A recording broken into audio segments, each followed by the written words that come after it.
আসসালামু আলাইকুম ওরহমতুল্লাহ। বন্ধুরা, আমি ইবাদত হোসেন আছি আপনাদের সাথে। আজকে আমরা কথা বলবো ল পড়ার জন্য কোন প্রাইভেট ইউনিভার্সিটি ভালো হবে, বা বাংলাদেশে কোন প্রাইভেট ইউনিভার্সিটিতে পড়লে তার খরচ কেমন হবে। এক কথায় প্রাইভেট ইউনিভার্সিটির বিস্তারিত নিয়ে আজকে আমরা কথা বলবো। তো শুরু করি। বাংলাদেশে প্রায় 109টা প্রাইভেট ইউনিভার্সিটি আছে। তো এই 109টা প্রাইভেট ইউনিভার্সিটির বেশিরভাগই ম্যাক্সিমাম ওরা LL.B কোর্স করায়। তো যাই হোক, এবং অন্য অন্য আদার্স সাবজেক্টও করায়। তো এই LL.B এটা হচ্ছে গিয়া বিভিন্ন ইউনিভার্সিটিতে খরচের তারতম্য আছে। মনে করেন ভালো একটা ইউনিভার্সিটি যেখানে আপনার নিজস্ব ক্যাম্পাস, নিজস্ব লাইব্রেরি, এরকম গাড়ির সুবিধা আছে, এক কথায় আপনাকে অনেক ভালো সার্ভিস প্রোভাইড করবে, তো তাদের খরচটাও খুব বেশি। এবং অনেক ইউনিভার্সিটি আছে মিডিল ক্লাস, যারা মিডিয়ামভাবে আপনাকে তাদের এডুকেশন সব কিছু মিডিয়ামভাবে প্রোভাইড করবে, সো তাদের খরচটা একটু কম। আবার অনেক ইউনিভার্সিটি আছে যেগুলি লোয়ার, কম বাজেটের। সুতরাং আপনার অ্যাবিলিটি অনুযায়ী আপনাকে ইউনিভার্সিটি চয়েস করতে হবে যে আপনি আসলে কেমন ভার্সিটিতে পড়ার সেই ক্ষমতা রাখেন।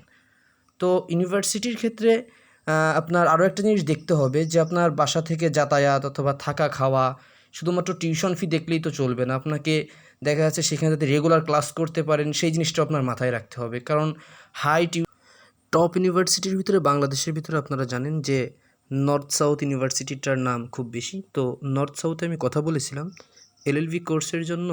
তারা উইদাউট স্কলারশিপ বলে যে প্রায় 10 লাখ টাকা, অ্যাডমিশন ফি, তারপরে আপনার ওইখানের মোটামুটি যাবতীয় যে খরচ আছে টোটাল কোর্সে আপনাদের 10 লাখ টাকার মতো পড়ে যাবে।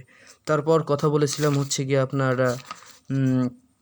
ড্যাফোডিল ইউনিভার্সিটিতে বলছিলাম। তো ড্যাফোডিল ইউনিভার্সিটিতে ওদের সাথে কথা বললাম, ওরা LL.B কস্টের জন্য বলে যে 7,97,600 টাকা।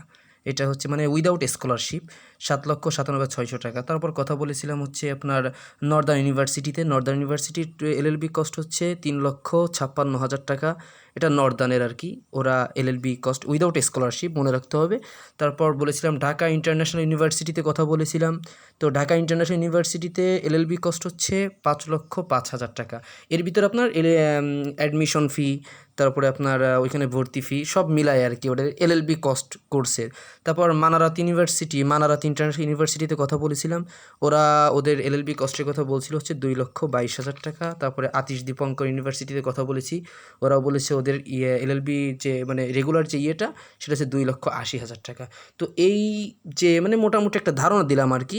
এই প্রতিটা ইউনিভার্সিটি আপনাকে প্রতিটা কোর্সের উপরেই রেজাল্টের উপর ভিত্তি করে ওরা আপনাকে প্রায় 10 থেকে 100% টিউশন ফি স্কলারশিপ দিয়ে থাকে। যেরকম মনে করেন আপনার SSC-তে আছে 4.50 এবং HSC-তে ওরকম 4.50। তো সেখানে আপনি 35 থেকে 40% আপনি স্কলারশিপ পেয়ে যাবেন। তখন দেখা যাচ্ছে অ্যামাউন্টটা কিছুটা কমে যাবে। ঠিক আছে?